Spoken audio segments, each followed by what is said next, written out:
So ಈಗ charge ತೊಗೊಂಡು 10 ದಿವಸ ಆಗ್ತಾಯಿದೆ. ಎಲ್ಲ ಪೊಲೀಸ್ ಸ್ಟೇಷನ್ ವ್ಯಾಪ್ತಿಯಲ್ಲಿ ಕೂಡ ನಾವು ಕಂಪ್ಲೀಟಾಗಿ ನಾವು ಪರ್ಸ್ನಲಿ ಒಂದು ಭೇಟಿ ಮಾಡಿ ಫಸ್ಟ್ ಸ್ಟೇಷನಲ್ಲಿ ಏನು ನಡೀತಾ ಇದೆ, ಎಷ್ಟು ಸ್ಟ್ರೆಂತ್ ಇರ್ತದೆ, ಸ್ಟೇಷನಲ್ಲಿ ಏನು ಸಮಸ್ಯೆ ಮತ್ತು ಸ್ಟೇಷನ್ ವ್ಯಾಪ್ತಿಯಲ್ಲಿ ಏನೇನು ಆ್ಯಕ್ಟಿವಿಟೀಸ್ ನಡೀತಾ ಇದೆ, ರೌಡಿಸಮ್ ಇದೆ ಮತ್ತು ಕ್ರೈಮಲ್ಲಿ ಯಾವ ಥರ ಕ್ರೈಮ್ಸ್ ನಡೀತಾ ಇರ್ತದೆ, ಮಾದಕ ವಸ್ತುಗಳು ಎಷ್ಟು ಉಪಯೋಗ ಮಾಡ್ತಾ ಇದ್ದಾರೆ ಫಸ್ಟ್ ಅನಲೈಸ್ ಮಾಡ್ತೀವಿ. ಮತ್ತು ಪ್ರತಿಯೊಂದು ಸ್ಟೇಷನಲ್ಲಿ ಆಫೀಸರ್ಸ್ ಪರಿಚಯ, ಪರ್ಸನಲಿ ಬಂದು ನೋಡಿ ಆಫೀಸರ್ ಪರಿಚಯ ಮಾಡೋದು ಮತ್ತು ಸ್ಟಾಫ್ ಕಡೆ ಇಂಟ್ರ್ಯಾಕ್ಟ್ ಮಾಡೋದು, ಅವ್ರಿಗೆ ಎಷ್ಟು ಮಟ್ಟಕ್ಕೆ ಅವರು ಮಾನಿಟ್ರ್ ಮಾಡ್ತಾರೆ.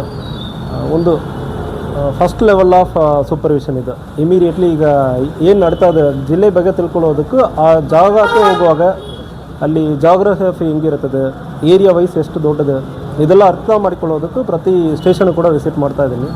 ಐ ಥಿಂಕ್ ಇವತ್ತು 16ನೇ ಸ್ಟೇಷನ್ ಇದೆ. ಉಳಿದ ಎಲ್ಲ ಸ್ಟೇಷನ್ ಕೂಡ ಪರ್ಸ್ನಲಿ ವಿಸಿಟ್ ಮಾಡ್ತೀನಿ. ಸೊ ಈ ವಿಸಿಟ್ ಮುಗಿದಾದ್ಮೇಲೆ ಪ್ರತಿ ಟೌನಕ್ಕೆ ತಾಲೂಕು ಹೆಡ್ ಕ್ವಾರ್ಟರ್ಸ್ಗಳಿಗೆ ಸೊ ಬಂದು ಜನರ ಕಡೆ ಮಾತಾಡಿ ಅವ್ರಿಗೆ ಏನು ಇಲ್ಲಿ ಲೋಕಲ್ ಏನು ಸಮಸ್ಯೆ ಇರ್ತದೆ, ಪೊಲೀಸನ್ನು ಯಾವುದನ್ನು ಕಂಟ್ರೋಲ್ ಮಾಡಬೇಕು, ಯಾವ ಇಶ್ಯೂಸ್ ಇದೆ, ಇದ್ರ ಬಗ್ಗೆ ಅವ್ರ ಕಡೆ ಜನರ ಕಡೆ ಮಾತಾಡಿ ಮತ್ತು ಅದು ನಿರ್ಧಾರನೂ ತೊಗೊಳ್ತೀವಿ. ಈಗ ಸರ್ ಹಳ್ಳಿ ಈಗ ಕಿರಾಣಿ ಅಂಗಡಿಗಳಲ್ಲಿ ವಾಟರ್ ಬಾಟಲ್ ಎಲ್ಲ ಸಿಗುತ್ತೋ ಇಲ್ಲ ಗೊತ್ತಿಲ್ಲ, ಬಟ್ ವಾಟರ್ ಬಾಟಲ್ ಮಾತ್ರ ಮಾರ್ತಾ ಇದ್ದಾರೆ ಸರ್ ಅಲ್ಲಿ ಇಲ್ಲಿಗಲ್ ಆಗಿ. ಅದಕ್ಕೆ ತಮ್ಮ ಇಲಾಖೆಯಿಂದ ಯಾವ ರೀತಿ ಒಂದು ಕ್ರಮ ವಹಿಸ್ತಾರೆ ಈಗಾಗಲೇ ಮತ್ತು ಏನು ಮಾಡ್ತಿದ್ದಾರೆ ಅದೇ ವಿಷಯವಾಗಿ ರೈತ ಸಂಘಟನೆಯವರು ಕೂಡ ಪ್ರತಿಭಟನೆ ಮಾಡುವ ಹಂತಕ್ಕೆ ಹೋಗಿಬಿಟ್ಟಿದ್ದಾರೆ. ಸೊ ಈಗ ಗಮನಕ್ಕೆ ತೊಗೊಂಡು ಬಂದಿದ್ದೀರಿ. ಈಗ ನಾನು ಆಲ್ರೆಡಿ ಸೂಚನೆ ಹೇಳ್ಕೊಟ್ಟಿದ್ದೀನಿ.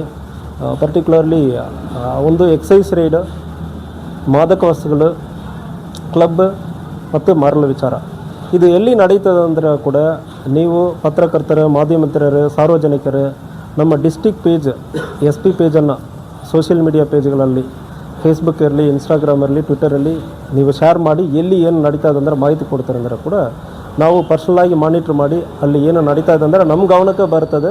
ಆವಾಗ ಸ್ಟೇಷನಲ್ಲಿ ಕೂಡ ನಾವು ಪ್ರಶ್ನೆ ಮಾಡ್ತೀವಿ, ಯಾಕೆ ಇದು ನಡೀತಾ ಇದೆ ಅಂದರೆ ಅದು ಪ್ರಶ್ನೆ ಮಾಡ್ತೀವಿ. ಗಮನಕ್ಕೆ ತೊಗೊಂಡು ಬಂದಿದ್ದೀರಿ, ಸೂಚನೆ ಕೊಡಲಾಗಿದೆ.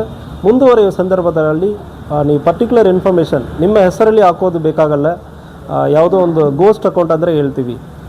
ಸೊ ಗೋಕಾಕ್ ಬಾಯ್ಸ್ ಯಾವುದೋ ಒಂದು ಹೆಸರು, ಎನಿ ಹೆಸರು ಇಟ್ಕೊಳ್ಳಿ, ಯಾವುದೋ ಒಂದು ಹೆಸರಲ್ಲಿಂದ ಕೂಡ ನೀವು ಇಂಥ ಏರಿಯಾದಲ್ಲಿ ಅನಾಮಧೇಯ ಐಡಿಗಳಿಂದ ನೀವು ಕಳಿಸ್ತೀರಂದ್ರೆ ಕೂಡ ಪರ್ಟಿಕ್ಯುಲರ್ ಮಾಹಿತಿ ಅದ್ರ ಬಗ್ಗೆ ನಾವು ಕ್ರಮ ಕೈಗೊಳ್ತೀವಿ. Okay sir. ಸೊ ಈಗ ರೋಡ್ ಆಕ್ಸಿಡೆಂಟ್ ನಮ್ಮ ಬೆಳಗಾವಿ ಜಿಲ್ಲೆಯಲ್ಲಿ ರೋಡ್ ಆಕ್ಸಿಡೆಂಟ್ ಪ್ರತಿ ವರ್ಷವೂ ಸುಮಾರು 800 ಜನ ಸಾಯ್ತಾ ಇದ್ದಾರೆ. ಈ ಹಿನ್ನೆಲೆಯನ್ನು ನೋಡುವಾಗ ಕಬ್ಬಿನ ಸೀಸನಲ್ಲಿ ಅಕ್ಟೋಬರಲ್ಲಿ ಶುರುವಾಗುತ್ತೆ ಅಂದರೆ October, November, December, January, February 5 ತಿಂಗಳಲ್ಲಿ ಕಬ್ಬಿನ ಟ್ರ್ಯಾಕ್ಟರ್ ಮೂವ್ಮೆಂಟ್ ಇರ್ತದೆ. ಸೊ ಇದರಲ್ಲಿ ಏನು ನಡೀತಾ ಇದೆ, ಈ ಕಬ್ಬಿನ ಟ್ರ್ಯಾಕ್ಟರ್ ಓಡಿಸೋರಕ್ಕೆ ಹೈವೇನಲ್ಲಿ ಓಡಿಸಿ ರೆಗ್ಯುಲರಾಗಿ ಓಡಿಸೋ ಅಭ್ಯಾಸ ಇಲ್ಲ. ಎರಡನೇದು ಅದರಲ್ಲಿ ನಮ್ಮ ರೆಗ್ಯುಲರ್ ಟ್ರೈಲರ್ಗಳು ಮತ್ತು ಕಾರಲ್ಲಿ ಇರೋ ಥರ ಇಂಡಿಕೇಟರ್ಸ್, ಬ್ಲಿಂಕರ್ಸ್ ಯಾವುದೂ ಇರಲ್ಲ.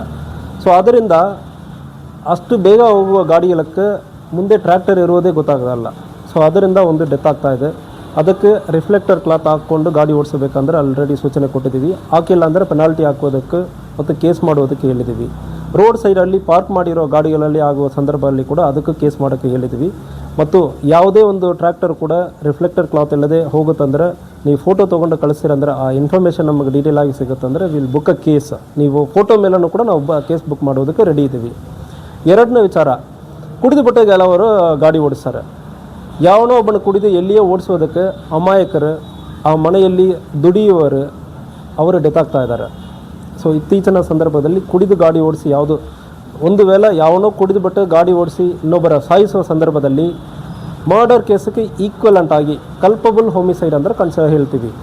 ನಿಮಗೆ ಉದ್ದೇಶ ಇಲ್ಲ, ಕೊಲೆ ಮಾಡಬೇಕಂದ್ರೆ ಉದ್ದೇಶ ಇಲ್ಲ, ಬಟ್ ನಿಮ್ಮ ನಿರ್ಲಕ್ಷ್ಯದಿಂದ ಒಂದು ಜೀವ ಹೋಗಿರ್ತದೆ. ಅದಕ್ಕೆ ಪನಿಷ್ಮೆಂಟ್ ಅಪ್ ಟು 10 ಇಯರ್ಸ್ ಮತ್ತು ಲೈಫ್ ಬರೆ ಕೂಡ ಇರ್ತದೆ. ಸೊ ನಿಮಗೆ 10 ಇಯರ್ಸ್ ಪನಿಷ್ಮೆಂಟ್ ಆಗುವ ರೀತಿಯಲ್ಲಿ ನಾವು ಕೇಸ್ ಬುಕ್ ಮಾಡ್ತೀವಿ. ಒಂದು ವೇಳೆ ಆಕ್ಸಿಡೆಂಟ್ ಆಗುವ ಸಂದರ್ಭದಲ್ಲಿ ಕೂಡ ಪ್ರತಿಯೊಬ್ಬರಿಗೆ ಈಗ ಅವರು ಕುಡಿದಿದ್ದಾರೆ ಅಂದರೆ ತಕ್ಷಣ ಚೆಕ್ ಮಾಡೋಕ್ಕೆ ಹೇಳ್ತಾ ಇದ್ದೀವಿ.